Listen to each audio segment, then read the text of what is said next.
to part 2 of today's podcast. My name is Peter Klein. Thank you very much for tuning in today. This one all about the National Football League, looking at what happened in Week 6, what we can get ready for Week 7 with fantasy football, and why fantasy football is so cruel, looking at the stupid good fantasy football team this week. As always, find me on social media, Twitter, Instagram, and TikTok. I'm at Primetime Klein, twitch.tv/primetimepk. You can email this show, couchpotatodiary@yahoo.com. You can also find it on Facebook. If you're wondering where the Flames and baseball breakdown is, it is on part 1 of the episode today. I know I said in part 1 I was going to do some NBA stuff. That is going to be pushed to tomorrow. So, all about the NFL today. Let's get right into it.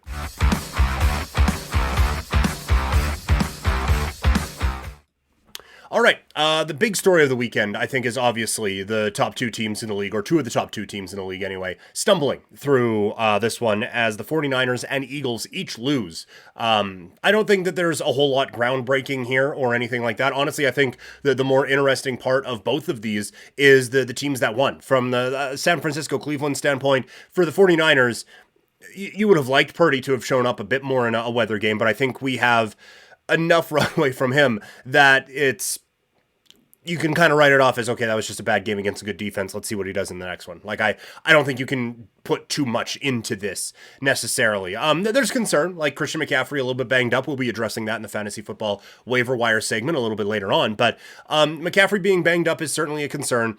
Debo got banged up in this game as well. Brandon Ayuk and George Kittle are not immune to such issues either. So, like, there's, I think, a bit of a there in San Francisco, because we've seen when things go perfectly, it goes great. But this is, I don't think, a game where the sky is falling in San Francisco. It's a bad loss. Same thing in Philadelphia. Like, you would have wished for Jalen Hurts to make some better decision making, or to make better decisions in this one. But I don't also believe that the sky is falling in this game. But let's look at the 2 teams that won. Cleveland, a lot of hype about this defense, and then they had a bit of a stumble, and so the hype kind of backed off. But this is going to be a team, I think, that is going to be, like, obviously riding their defense a lot and is going to give teams some real fits defensively. Offensively, they have some issues, right? Like, Nick Chubb is out with an injury. Jerome Ford has stepped in and he's been fine. But the big question is what happens with their piece of shit quarterback, Deshaun Watson. Does he come back? Like, there's talk that he has been cleared, but he's not playing anyway. So it's a weird situation around this quarterback. We will see what happens there. And even when he comes back, like, we don't really know what we are getting with, again, noted piece of shit Deshaun Watson. So we will see, but it's an intriguing team nonetheless. And with the Jets, like, you come through this 3-3 stretch that was going to be an absolute gauntlet, right at 500. I don't know how much better they would have done with Aaron Rodgers in there. Let's take a look at the schedule and what the Jets have done so far this year. This week, obviously, they get a win. That was, I would suggest, relatively unexpected. You knew that coming in, this was going to be a really difficult first 6 games for the New York Jets. And even with Aaron Rodgers, it was, hey, can we just kind of survive this and then go forward?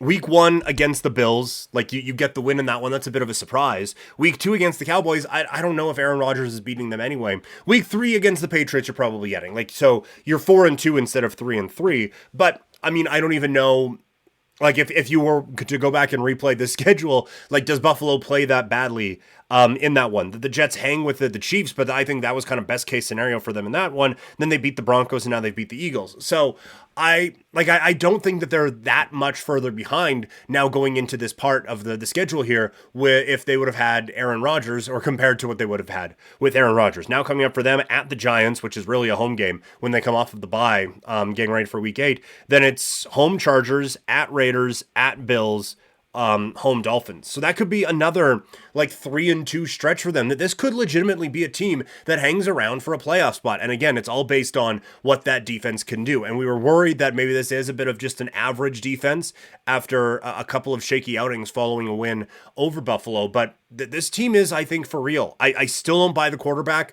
It would be a weird message to send if they did trade for Kirk Cousins coming off of back-to-back wins. But so it's a weird roster building spot for them right now, but I do think that this is a team that I was gonna say can compete for a playoff spot. The AFC is still so tough, man. But this is a team that at least is gonna be in the hunt portion of the TV broadcasts, I think, for a little bit. The Texans with another win. They hold on to beat the New Orleans Saints. That's a decent win for them. Like, that's a good defense. They only put up 20, but they hold the Saints to 13, which again I think says more about the Saints than it does the Texans. But this Texans team is really just hanging around.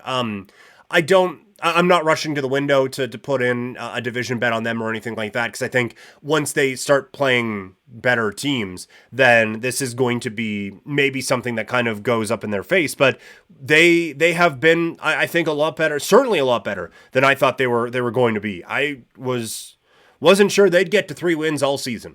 But you look at it, like, the Steelers win's a good win. The Jags win is looking like a better win, at least. Coming out of the bye now, they have Carolina. That feels like a win.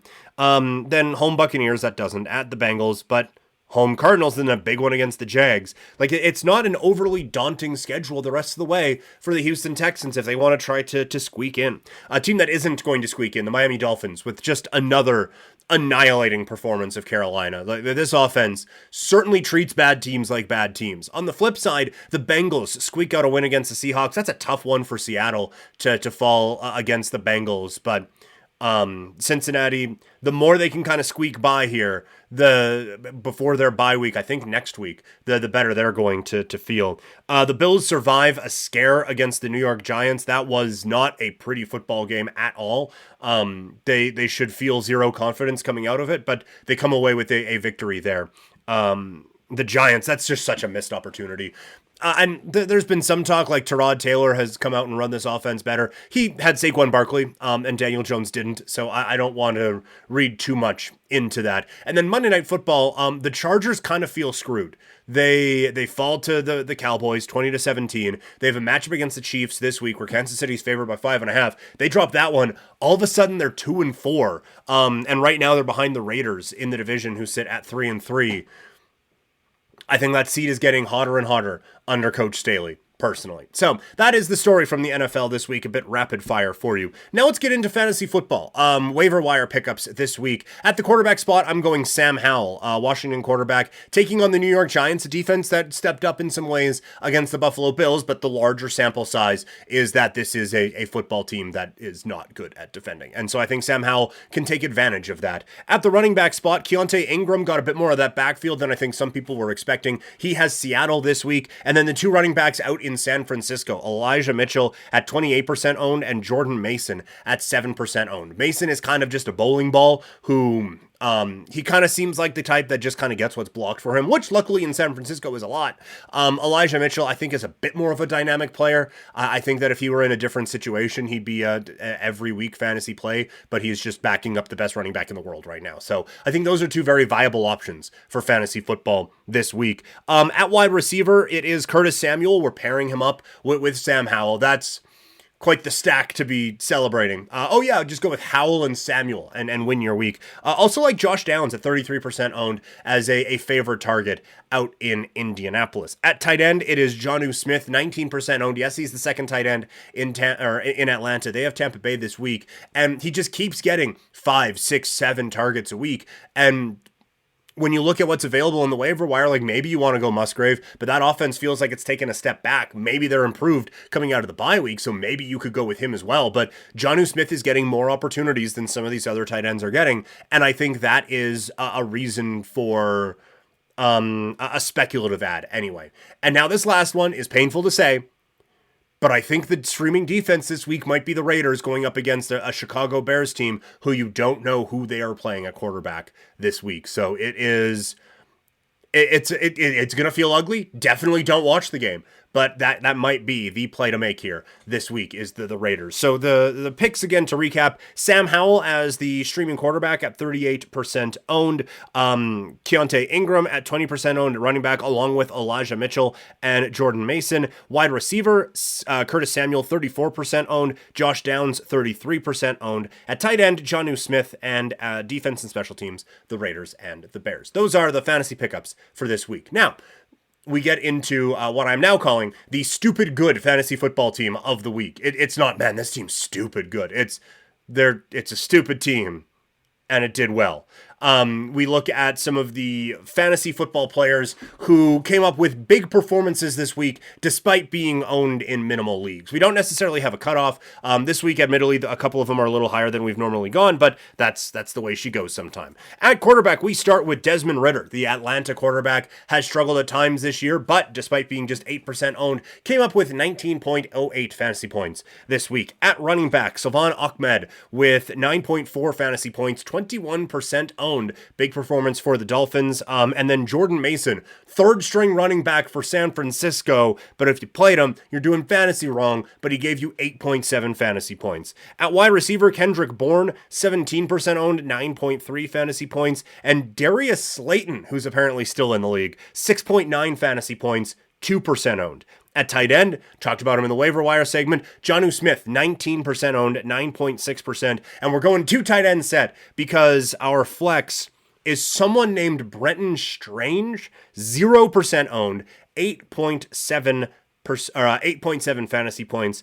At defense, Minnesota, 13% owned, 21 fantasy points against the Bears. And your kicker, Dustin Hopkins, owned in just 1% of leagues, got you 17 fantasy points. A team where the number one owned player was at 21%, puts up 109.68 fantasy points. That is your stupid good fantasy football team this week. And that is the show. Thank you all so much for tuning in. Again, if you're watching on YouTube, subscribe, like, leave a comment, share it with your friends. If you are listening in podcast form, rate, review, subscribe wherever you can. If you want to find me on social media, Twitter, Instagram, and TikTok, I'm at Primetime Klein, twitch.tv/PrimetimePK, and you can email this show, couchpotatodiary@yahoo.com. Coming up tomorrow, NBA preview will continue. We have the CFL preview going on as well. We're going to continue UFC previews throughout the week, getting ready for a big one, UFC 294 this weekend. So, still a lot to get to. Thank you all so much for tuning in, and I will talk to you all later.